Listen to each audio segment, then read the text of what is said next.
Nah, kemudian kita akan bahas bagian penting lain dari Ethereum, namanya Ethereum Virtual Machine atau EVM. Ini yang membuat kita bisa mengeksekusi smart contract, pemrograman di dalam Ethereum. Semuanya ada di EVM. Nah, jadi skemanya seperti ini kalau di sebuah sistem Ethereum, karena kan si transaksi kan tujuannya adalah mengubah world state. Yang pertama, atau kemudian world state yang berikutnya itu diubah dengan menggunakan transaksi, kan kita sudah tahu itu. Jadi world state-nya ada address N, account state N, code storage. Nah, gimana caranya supaya berubah world state-nya? Yaitu dieksekusi menggunakan EVM yang ada di bawah ini yang warna merah. Jadi semuanya tereksekusi dalam EVM. Nah, EVM lah yang akan mengubah storage tadi di sini. Kodenya nggak berubah, storage-nya yang berubah. Nah, kan kodenya permanen. Nah, kodenya, storage-nya disimpan dalam atau dimasukkan dalam VM, termasuk dari transaksinya atau input datanya. Ini sebagai inputan, ya, 3 komponen ini. Kemudian output-nya adalah perubahan T, gitu.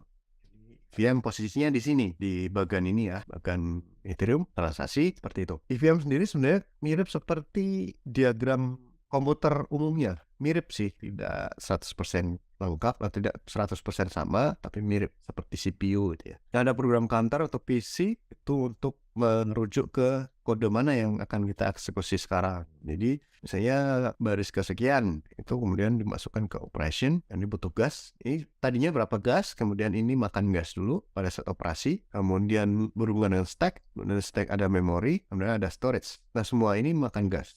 Kemudian ketika dia memanggil, ada message call ke misalnya ke kontrak lain, ya butuh gas lagi. Jadi prosesnya seperti ini, ada program counter, ada stack, ada operation, ada memory, ada storage. Diagramnya seperti ini. Jadi eksekusinya ini sebenarnya stack machine kalau EVM itu bisa dibilang. Jadi dia dieksekusi dalam sebuah stack dan kedalamannya 1024 item. Kalau lebih dari 1024 error ya. Jadi pada saat kita compile, mengkompilasi kode smart contract itu nanti bisa kelihatan berapa depth-nya. Saya lebih dari 1024 dia error pada saat compile. Nah, setiap item ada 256 bit word. Jadi panjangnya segini, 256 bit masing-masing item. Nah, kita punya smart contract nanti akan dikompil menjadi EVM opcode namanya. Nah, EVM opcode ini akan dieksekusi di dalam EVM tadi. Ya, akan bentuknya adalah XOR, AND, add, sub gitu ya. Jadi opcode-nya mirip seperti misalnya di dalam Bitcoin kan ada opcode juga.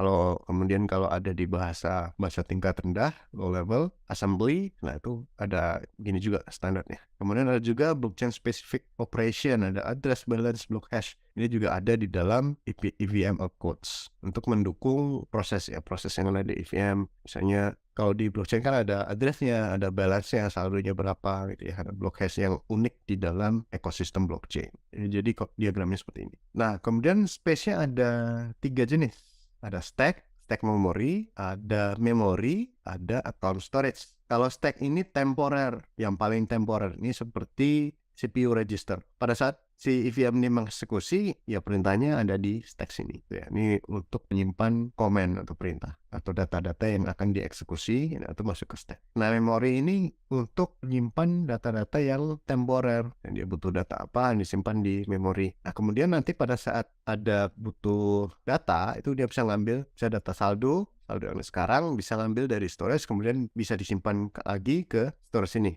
Ke account storage 256 kali 1024 di stack, kemudian yang ini memori berapa ya ukurannya. Kalau yang account storage ini ukuran virtualnya tidak terbatas, tapi ya bentuknya key value storage.